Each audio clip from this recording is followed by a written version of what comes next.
이제 명절이 지나고 본격적인 가을이 시작될 것 같습니다. 가을은 하늘의 계절이고 또 풍년의 수확의 계절이고 또 식욕의 계절이고 또 독서의 계절입니다. 또 가을은 공연의 계절이기도 합니다. 많은 음악회와 공연이 가을에 시작됩니다. 몇 년 전부터 가을에 이 연극과 뮤지컬 쪽에 이 40대, 50대 여성들, 어머니들을 위로하는 그런 주제가 있는 공연들이 시작이 돼서 많은 이 사회에 울림을 줬습니다. 이 반응이 좋으니까 이제 아버지들을 위로하는 공연도 생기고 또 청년들, 굉장히 의기소침해 있는데 청년들을 주제로 하는 이런 공연들이 힐링을 주제로 생겨나고 있습니다. 도움이 필요한, 위로가 필요한 이 시대, 하나님의 도움이 여러분과 함께 하시기를 축복합니다. 오늘 예수님의 공생의 사역의 말씀인데 공생애의 핵심, 예수님의 사역의 핵심이 회복입니다. 하나님이 모세를 산에서 부르시고 시내 산에서 모세에게 내 발에서 신을 벗으라 이렇게 요구하셨습니다. 하나님의 사역을 하기 전에, 하나님을 만나기 전에 너는 네 발에서 신을 벗어야 한다. 신은 세상에서 굉장히 필요한 거예요. 지금 여기 신을 안 싣고 있는 계신 분 한 분도 없죠. 신은 아주 절대적으로 필요한 그런 도구, 중요한 도구입니다. 그러나 하나님 앞에서는 그 신이 필요하지 않다. 세상에서는 중요했지만, 꼭 필요하지만 임시적인 것, 또 부분적인 것, 그런 것들은 하나님을 만나는데 불필요합니다. 하나님은 모세의 발에 세상의 신을 벗기시고 하나님의 성령의 갑옷을 입혀 주셨어요. 그리고 모세를 먼저 회복시켰어요. 사역보다 회복이 먼저입니다. 하나님의 은혜로 회복되고 깨끗해져야, 세상의 때를 지우고 세상의 모든 짐을 벗겨야 하나님 안에서 새롭게 태어날 수 있습니다. 예배는 그런 거예요. 여러분에게 오늘 하나님이 내 발에서 신을 벗어라. 세상에 있는 짐을 다 벗고 나를 발가벗은 모습으로, 있는 그대의 모습으로 그냥 나를 만나라. 초대하십니다. 그런 하나님을 꼭 만나는 귀한 주일날 되시기를 축복합니다. 오늘은 드디어 예수님의 공생의 사역의 첫 스타트, 출발, 시작에 대한 굉장히 중요한 말씀입니다. 흥분하지 않을 수 없는, 너무 가슴 뛰지 않을 수 없는 그런 감격적인 말씀입니다. 지지난주에 예수님이 이 사역을 위해서 하나님이 수천 년 동안 구약에서 수많은 예언자들과 선지자들과 사역들을 통해서 흔적들, 예수님의 그림자들을 보여주셨다고 했습니다. 몇천 년을 준비하셨어요. 예수님을 이 땅에 오게 하신 다음에도 30년을 준비 또 시키셨어요. 바로 사역하지 않고 무명의 시절로 가리워진 그 30년, 알 수 없는 그 30년의 신비에 예수님이 감춰두셨다가 드디어 오늘 공생애를 시작하면서 예수님이 역사에 등장하시고 세상의 무대에 등장하셔서 그 기가 막힌 복음 사역을 시작하셨습니다. 몇천 년 준비하시고 30년 또 준비하시고 광야에서 40일 금식하시고 이제 3년을 쏟아 부으십니다. 그리고 3년을 끝나면서 예수님은 다 이루었다. 3년 안에 완벽하게 끝내셨습니다. 그 3년의 공생애는 마지막 고난주간 일주일 예루살렘 입성해서 마지막 복음을 전하고 십자가를 지는 사역에 초점 맞춰져 있습니다. 그리고 그 일주일은 마지막 금요일 예수님이 십자가에 달리셨던 그 순간, 십자가에서 물과 피를 쏟으시는 그 마지막 하루의 결전의 날에 다 초점 맞춰져 있어요. 다시 말하면 구약의 그 수천 년 동안의 하나님의 기다림과 준비는 단 하루의 사건과 관계에 있는 거죠. 그 하루의 사건, 그 한 번의 사건을 위해서 하나님이 그렇게 준비하신 거예요. 하루라는 기간은 결코 짧은 기간이 아니에요. 역사가 결판날 수 있는 시간이죠. 그런 소중한 하루를 하나님 오늘 우리에게도 주셨고 이번 한 주간 열어주실 겁니다. 소중한 하루하루를 가지셨으면 좋겠습니다. 그 하루의 능력이 얼마나 강했는지, 그 하루 때문에 그 하루의 사건이 그 전에 몇천 년간의 이 흑역사를 다 뒤집어 놨어요. 그 하루의 사건이 그 이후에 2000년이 넘는 생명의 울림과 파장을 전 세계에 지금도 영향을 끼치고 있어요. 한 번의 사건이 말이죠. 십자가 하나의 그 사건이 지금도 모든 민족, 모든 나라의 크리스찬들에게 또 그리고 아직 믿지 않는 영혼들을 두드리는 강력한 메시지가 됐어요. 예수님의 사역은 이렇게 놀라운 것입니다. 오늘 예수님이 그 사역을 어디서 시작하냐면 갈릴리 나사렛 지방 한 작은 회당에서 시작하십니다. 갈릴리는 대도시가 아닙니다. 아주 무명에 무시할 만큼 촌동네에 있는 시골입니다. 나사렛 역시 그렇습니다. 나사렛 출신이다 말할 수 없을 만큼 나사렛에서 무슨 선한 것이 나겠느냐? 이까짓 게 뭘 하겠느냐? 그 작은 도시에서 뭘 하겠느냐? 큰 인물이 한 번도 나지 않은, 유명한 사람이 한 번도 나지 않은, 사람들이 무시할 만한 그런 촌동네 작은 회당에서 시작하셨어요. 왜 예루살렘에서, 왜 큰 광장에서 몇천 명을 모아놓고 장엄하게 시작하지 않으셨나요? 물어봐야 돼요. 그 유대의 작은 회당에, 나사렛 갈릴리의 그 작은 회당에 예수님이 이제 그 위대한 공생애를 시작하는, 모든 하늘이 주목하고 천사들이 주목하는 그 위대한 연설을 하는 그 장소에 도대체 몇 명이나 앉아 있었겠습니까? 많아야 100명 아니겠습니까? 여기 있는 인원보다 훨씬 작은, 초라한, 별 기대감이 없는, 실패와 좌절과 절망이 가득한 이스라엘 백성을 앞에 앉혀놓고 예수님의 그 위대한 공생의 사역이 시작된 거예요. 무대가 크다고만 좋은 건 아니에요. 사람들이 많이 모였다고만 좋은 건 아니에요. 거기에 하나님의 마음이 있는가? 예수님의 눈이 계신가? 아버지의 영이 살아있는가? 저는 여러분들이 공간과 사람과 장소와 반응을 초월하는 예수님과 같은 그런 위대한 사역을 시작하게 되기를 축복합니다. 예수님이 계시면 그 장소가 변하는 거예요. 예수님이 거하시면 그 자리가, 가치가 바뀌는 거예요. 여러분이 가면 장소가 바뀌고, 여러분이 가는 곳에 그곳의 가치가 변하는 복음의 사람, 생명의 사람 되시기를 축복합니다.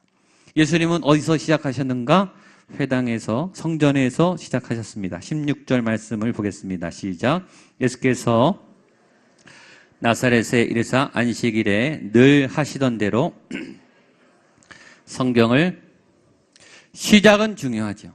중요한 일일수록 더 중요해요. 어떻게 스타트하는가? 어디서 시작하는가? 언제 시작하는가? 누구와 시작하는가? 무엇으로 어떻게 시작하는가? 이것보다 중요한 건 없죠. 특별히 이 사역은 정말 중요한, 하나님께서 벼르고 벼른 중요한 사역이에요. 그 시작은 성전에서, 회당에서 시작했습니다. 성전이란 건물이 아닙니다. 성전이란 하나님의 마음이 있는, 하나님의 영을 담은 하나님의 백성들이 모인 자리가 성전입니다. 오늘 예수님은 하나님이 있는 그 자리에서 시작하셨어요. 하나님의 성령, 하나님의 말씀, 하나님의 은혜가 있는 그 자리에서 예수님은 시작하셨는데, 오늘 성경은 이렇게 말하고 있습니다. 안식일에 늘 하시던 대로. 이 성전에 안 나오시다가 시작하면서 나오신 게 아니라 원래 성전에 나오고 계셨어요. 원래 말씀을 읽고 계셨어요. 말씀을 읽고 계셨는데 오늘 읽으시면서 새롭게 시작하시는 거예요. 늘 오던 걸음이지만 새로운 은혜가, 새로운 역사가 시작되는 거예요.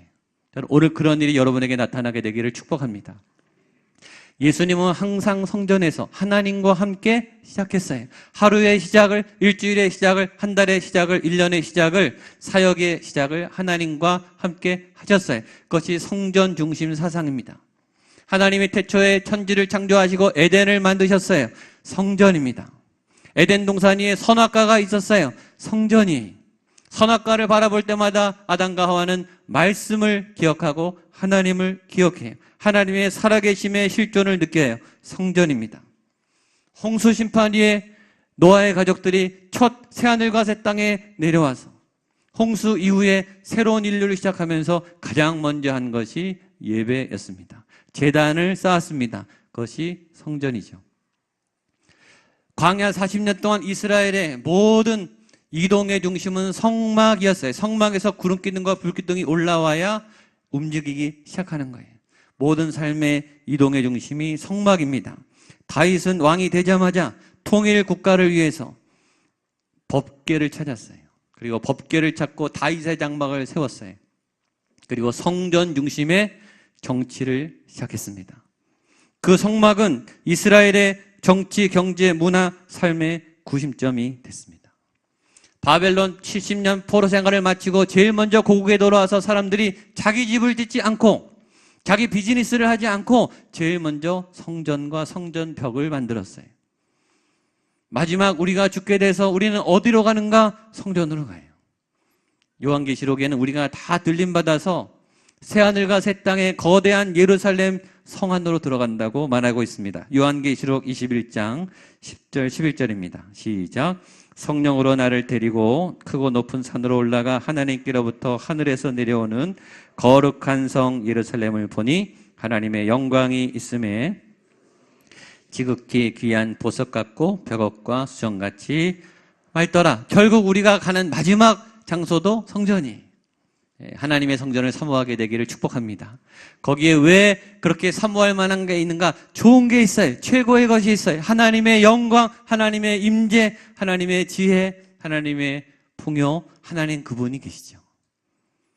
그리고 계시록에 보면 이런 말씀이 있어요. 모든 눈물을 눈에서 씻기심에.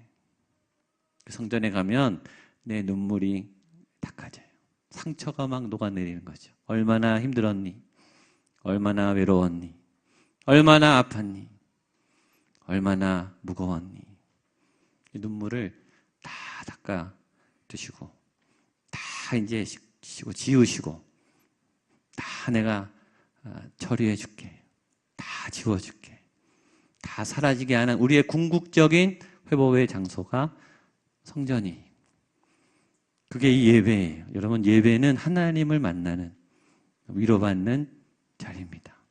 치열하게 긴장하면서 한순간도 놓지 못하다가 이곳에 와서 마음을 놓고 하나님이 닦아주시는 눈물로 마음을 위로받는 자리가 이 자리인 줄로 믿습니다. 그래서 간혹 어떤 분들은 들어오자마자 왈칵 하세요. 기도하다가 왈칵, 찬양하다가 왈칵, 말씀 듣다가 왈칵, 회복되는 거죠. 그러면 예수님 그 성전에 가셔서 뭘 어떻게 시작하셨는가? 예수님은 성전에 가셔서 말씀을 선포하심으로 시작하셨습니다. 우리 17절로 19절 말씀 읽겠습니다. 시작. 선지자 이사야의 글을 두리거늘 책을 펴서 이렇게 찾으시니 곧 주의 성령이 내게 임하셨으니 이는 가난한 자에게 포로된 자에게 자유를, 눈먼 자에게 다시 보게 함을 전파하며 눌린 자를 자유롭게 하고 주의 은혜의 해를 전파하게 하려 하심이라. 여러분, 이 말씀은 오늘 여러 번 읽을 건데 읽어도 좋으니까 가슴에 새기세요. 주님이 제일 먼저 뭘 했냐면 이사야의 글을 읽었습니다. 그리고 기록된 데를 찾으셨다 이렇게 되어 있습니다. 주님은 새로운 말씀을 하신 게 아니라 기록된 말씀, 옛날에 원래 있던 말씀을 하셨어요. 그리고 찾아 꺼내셔서 그 말씀을 선포했어요. 우리의 삶의 회복, 우리의 상처의 회복, 우리의 고난의 회복은 잃어버린 말씀, 과거에 있던 말씀, 없던 말씀이 아니라 갖고 있었다가 잃어버린 말씀을 다시 살리고 살아나게 하고 붙잡는 데서 시작돼요.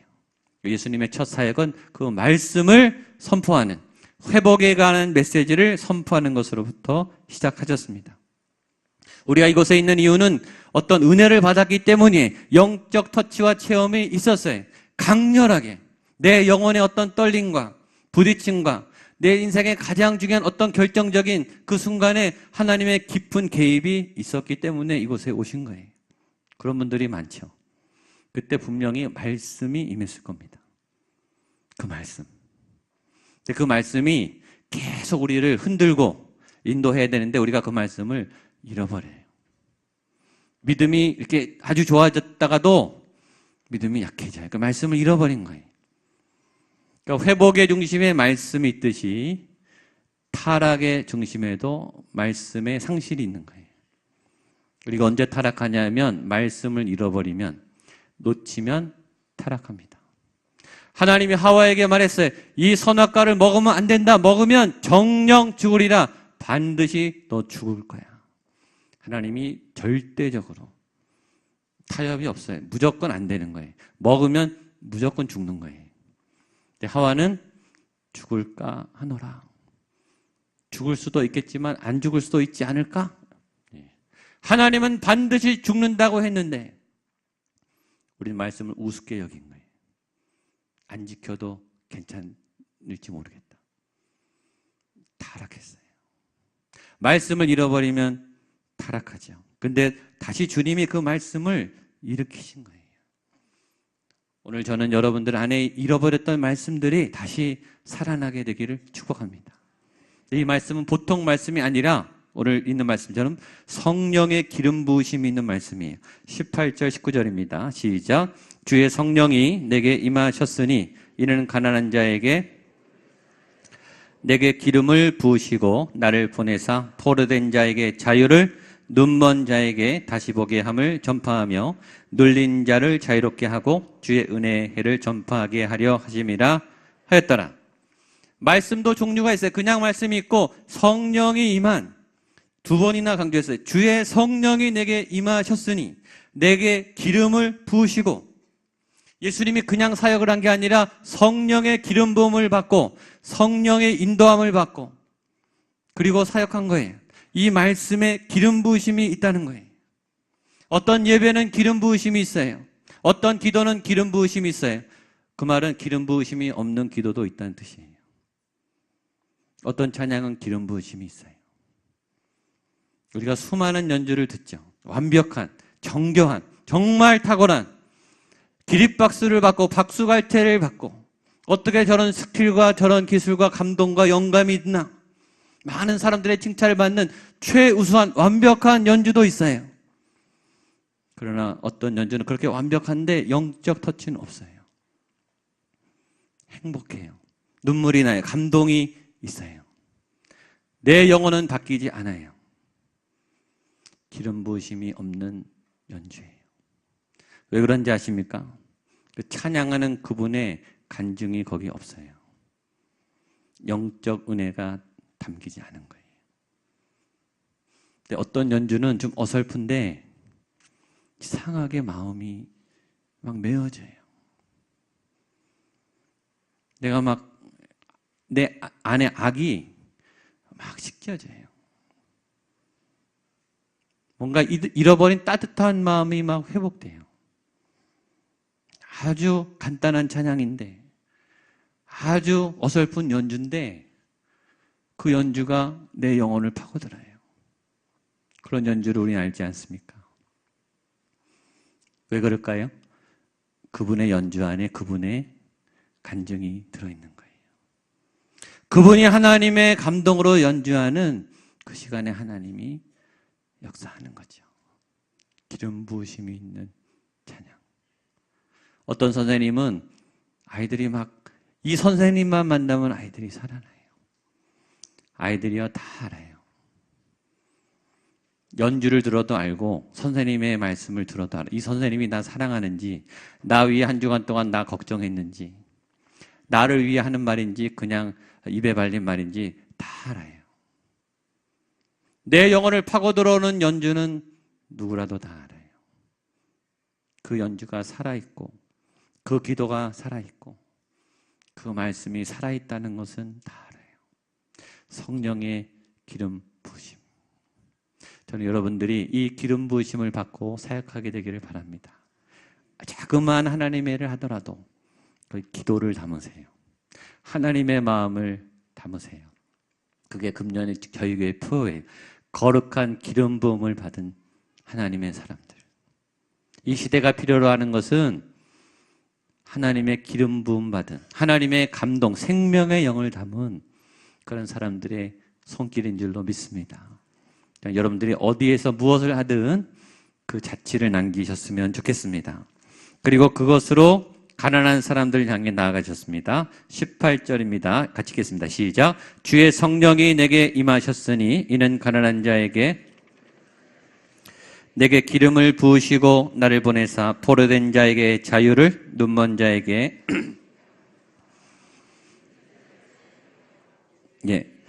주님이 누구를 향해서 사역하시는가? 가난한 자에게, 복음을 전하게 하시려고. 여기서 가난한 자란 모든 인류를 말해요. 부자도 있겠지만, 권력 있는 사람도 있겠지만 모든 인류는 다 가난합니다. 진정한 부자는 없어요. 진정한 권력자는 없죠. 왜냐하면 가져도 모자라거든요. 힘이 있어도 더 큰 힘을 사모하거든요. 우리는 늘 목마릅니다. 없는 건 아니에요. 우리도 웬만큼은 있어요. 없지 않아요. 그러나 모자라지 않습니까? 우리는 늘 모자랍니다. 그러니까 갖고 있는데 불안한 거예요. 힘이 있는데요, 불안해요. 지킬 힘이 없거든요. 언제든지 뺏길 수 있습니다. 1등은 늘 불안합니다. 최고는 늘 불안합니다. 그것이 영원히 내 자리가 아닌 것을 알기 때문입니다. 잠깐 있는 자리죠. 우리 모두는 다 가난한 사람들이에요. 가난하기 때문에 불쌍한 사람들이죠. 다 불쌍해요, 사실. 우리 어머니들이 얼마나 불쌍한지 몰라요. 자녀들에게 절절매요. 가족들에게 절절매요. 우리 아버지들은 또 얼마나 불쌍한지 몰라요. 회사에서 절절매요. 연로하신 부모님들은 또 얼마나 외롭고 얼마나 불쌍하신지. 자녀들은 괜찮나요? 자녀들도 얼마나 불쌍합니까? 진로의 입시의 학원에 끌려다닙니다. 다 가난하고 다 불쌍해요. 내가 가난한 자들에게 복음을 전하겠다. 가진 것이 없고 늘 목마른 그 영혼들을 향해 내가 복음을 주러 왔다. 두 번째, 그 다음에 포로된 자에게 자유를 주겠다고 하셨습니다. 한 번 더 18절을 읽겠습니다. 시작. 주의 성령이 내게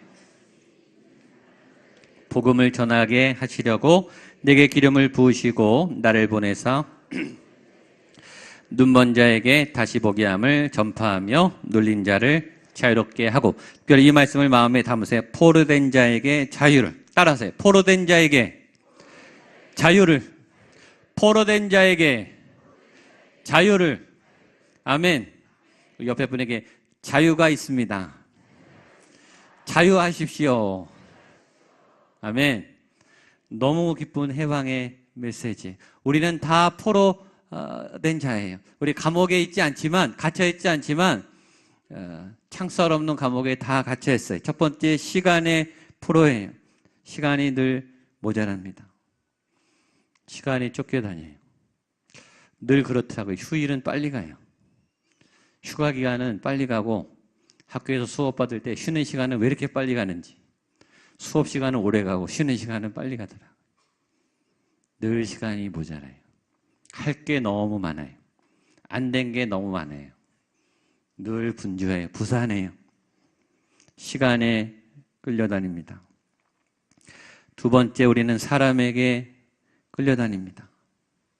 챙겨야 될 사람, 신경 써야 될 사람, 인사해야 될 사람 얼마나 많은지요. 이 명절에도 또 많은 분들을 찾고 인사를 했어요. 선물도 보내고 안부도 전하고 축복도 했죠. 근데요, 빠지는 분도 또 너무 많아요. 명절 끝나고 만나면 죄송해요. 빠뜨린 분이 많거든요. 항상 자녀한테는 해줘도 모자라요. 더 해주고 싶은데 못해요. 자녀의 신경 쓰다 보면요, 배우자가 화가 나 있어요. 왜 나는 안 챙겨주냐는 거죠. 그러면 또 부모님이 이제 또 서운해 하시고, 가족들 신경 쓰면 회사에서 또 뭐라 그러고, 회사 가족 신경 쓰면 교회에서 또 뭐 하냐 그러고, 챙길 사람이 얼마나 많은지 모르겠습니다. 늘 조마조마해. 나를 싫어하면 어떡하지? 나 버리면 어떡하지? 나 공격하면 어떡하지? 사람에게 끌려다닙니다. 세 번째, 재정의 포로죠. 아까 말했지만 돈은요, 항상 모자라요. 돈이 없는 건 아니지만 쓸 때가 더 많아요. 돈이 좀 더 모였어요? 쓸 때가 더 많이 생겨요. 항상 끌려다닙니다. 네 번째, 현실의 상황의 포로입니다. 이 상황, 이 현실, 도망가고 싶은데 발목 잡혀 있어요. 벗어나고 싶은데, 헐헐 날고 싶은데 꼼짝달싹할 수가 없어요. 앞으로 나갈 수도 없고 뒤로 도망갈 수도 없고 옆으로 삐져나갈 수도 없어요. 꽉 이 상황이 우리를 숨막히게 죄고 있습니다. 과거의 포로입니다. 우리는 과거의 트라우마에, 과거의 잔혹한 사건에 우리는 악몽을 꿔요. 그리고 벌벌 떨죠. 또 생기면 어떡하지? 더 심각하면 어떡하지? 과거에 폭행을 당하고 배신을 당하고 실패를 하고 노력했으나 헛되이 무너졌던 그 가슴 아픈 기억들이 계속 우리를 괴롭혀요. 미래에 또 발목을 잡혀요. 미래가 불안해요. 그러니까 지금 잘하고 있는데 안심을 못하는 거예요. 지금 갖고 있어도, 손에 움켜쥐고 있어도 우리는 마음을 졸이는 거죠. 염려와 근심과 걱정, 내일 일을 알 수 없기 때문입니다. 내 안에 끓어오르는 욕망, 안 되는 거 아는데 나를 자꾸 이상하게 몰고 가는 이 욕정, 욕망, 탐욕, 분노, 치밀어 오르는 상처, 열등감. 여기에 자유한 사람은 한 사람도 없습니다. 근데 예수님이 오늘 뭐라 그러냐면, 아까 우리 따라했죠?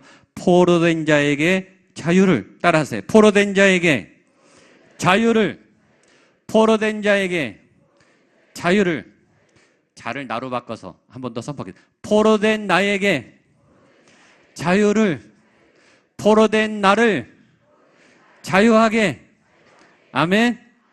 예수님이 끊었다는 거예요. 왜 아멘을 안 하십니까? 안 믿어져요. 왜냐하면 우리는 계속 매여 있거든요. 예수님을 믿어도 매여 있는데 예수님이 이미 끊으신 거예요. 여러분, 예수님 믿어도 상황은 안 바뀌어요. 안 바뀌는데 뭐가 바뀌냐면 내 안에 예수님이 계신 게 바뀌는 거예요. 그게 바뀌면 이제 끌려다니지 않아요. 평안하기 시작해요. 안심이 되기 시작해요. 잠이 오기 시작해요. 그게 예수님을 믿어서 자유하게 된 사람의 특징입니다.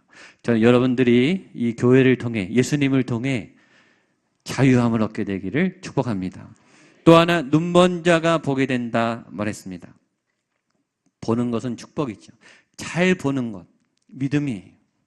근데 여기 이렇게 되어 있습니다. 눈먼 자에게 다시 보게 함을. 전에 원래 장님이 아니라 잘 볼 수 있다가 못 보게 됐다는 거예요. 여기서 못 보게 된다는 것은 아예 못 보는 게 아니라 잘못 보는 거죠. 하나님이 우리에게 기가 막힌 감각, 오감을 줬어요. 보고, 듣고, 먹고, 느끼고, 만지고. 왜 이 오감을 주셨을까요? 하나님의 영광을 위해서, 건강한 삶을 위해서, 아름답고 풍성한 삶을 누리라고 주신 거예요. 근데 우리는 이 오감으로 타락해요. 봐서 타락하고, 들어서 흔들리고, 마음에 품고, 만져서 타락해요. 다 타락의 도구가 됐어요. 오염된 거예요. 저와 여러분의 이 오감이 오염됐는데 예수님이 그 눈먼 자를 다시 보게 해주겠다.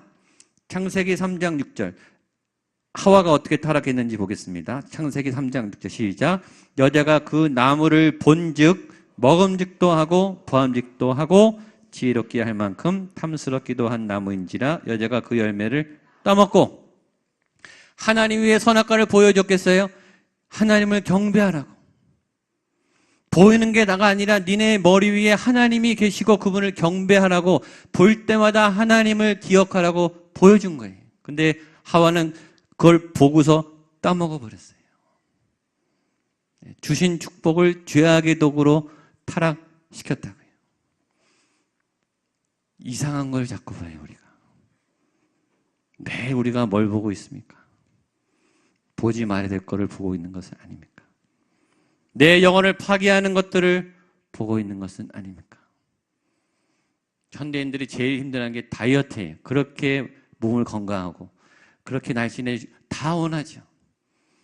그렇게 힘들 수가 없어요. 왜 그럴까요? 그렇게 먹방을 보고 있으니, 그렇게 맛있는 걸 보고 있는데 어떻게 안 먹을 수 있겠습니까? 텔레비를 보면서 군침을 삼켜요. 자꾸 미혹을 받아요. 회복이란 다시 보는 것입니다. 출애굽기 14장 13절 같이 한번 보겠습니다. 시작.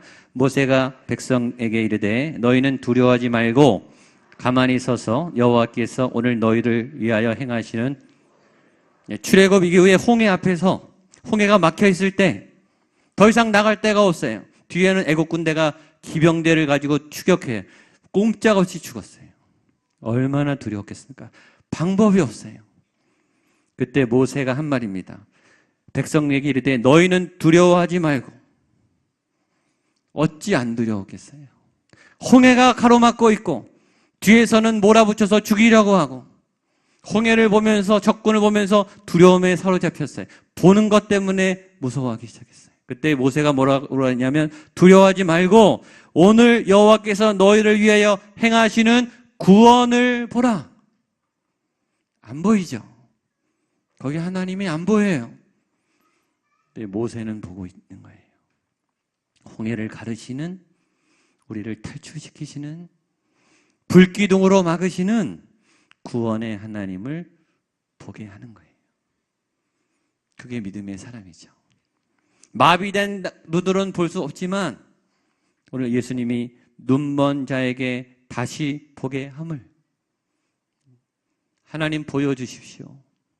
하나님 오늘 내가 예수님의 구원을 볼 수 있는 영적인 눈을 다시 보여주십시오. 그럼 회복이 있게 되기를 바랍니다. 본문에는 없지만 이사야에는 우리 하나가 더 있습니다. 하나님의 심판이에요. 이사야 61장 2절 한 번 더 읽겠습니다. 시작. 여호와의 은혜의 해와 우리 하나님의 보복의 날을 선포하여 슬픈 자를 위로하되. 예수님이 오셔서 마지막 하는 것 중에 하나는 하나님의 심판을 인도하는 거예요. 하나님의 보복, 하나님의 복수.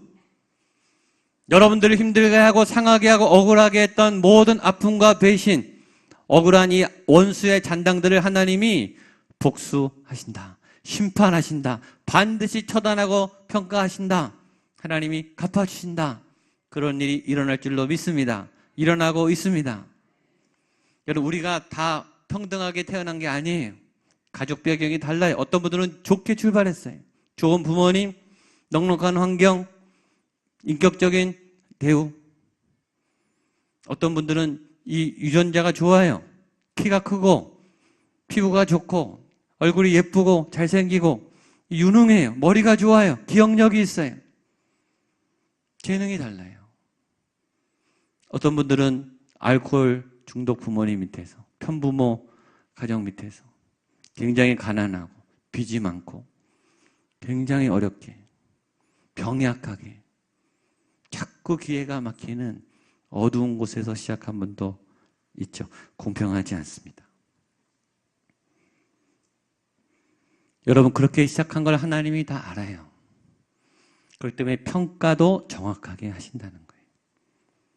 여러분, 5달란트 받은 하인과 1달란트 받은 하인이 어떻게 평가가 똑같겠습니까? 5달란트 받은 분은 5달란트에 맞는 평가를 받아야 되는 거예요.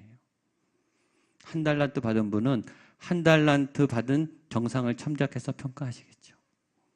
하나님께서 마지막 날에 공평하게, 정확하게 반드시 심판하신다. 상을 주시고 위로하시고 잘못된 것들은 고치신다.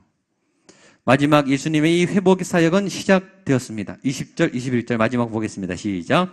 책을 덮어 그 맡은 자에게 주시고 앉으시니 회당에 있는 자들이 다 주목하여 보더라. 이에 예수께서 그들에게 말씀하시되 이 글이 오늘 너희기에, 한 번만 또 따라하세요. 이 글이 오늘 너희기에 응하였느니라. 아멘. 이 글이 응하였습니다. 저는 이 본문을 볼 때마다 온몸이 떨려요. 너무 흥분돼서. 이 말은 뭔지 아세요? 이 말은 회중을 향해서 한 말이 아니에요.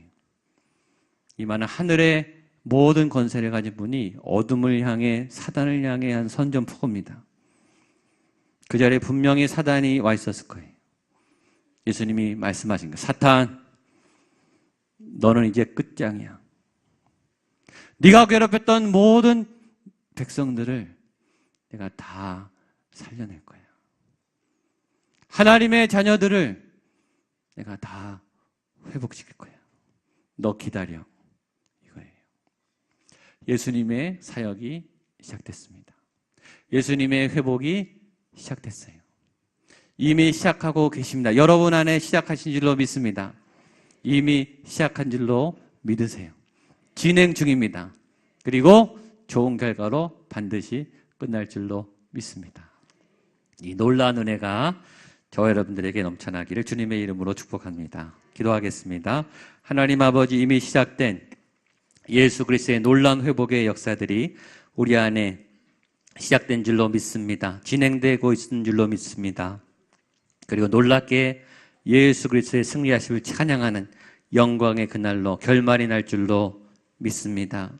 하나님, 갇힌 자를 자유게 하시고 포로된 자에게 자유를 주시고 눈먼 자를 다시 보게 하는 주의 은혜의 해가 전파되는 놀라운 회복의 은혜가 오늘 나에게, 우리 교회 가운데, 내 삶 가운데, 이 나라 이 백성 위에 일어나게 하여 주시옵소서. 예수님의 이름으로 기도하옵나이다. 아멘. 자리에 일어나셔서 주님의 기쁨 되기 원합니다.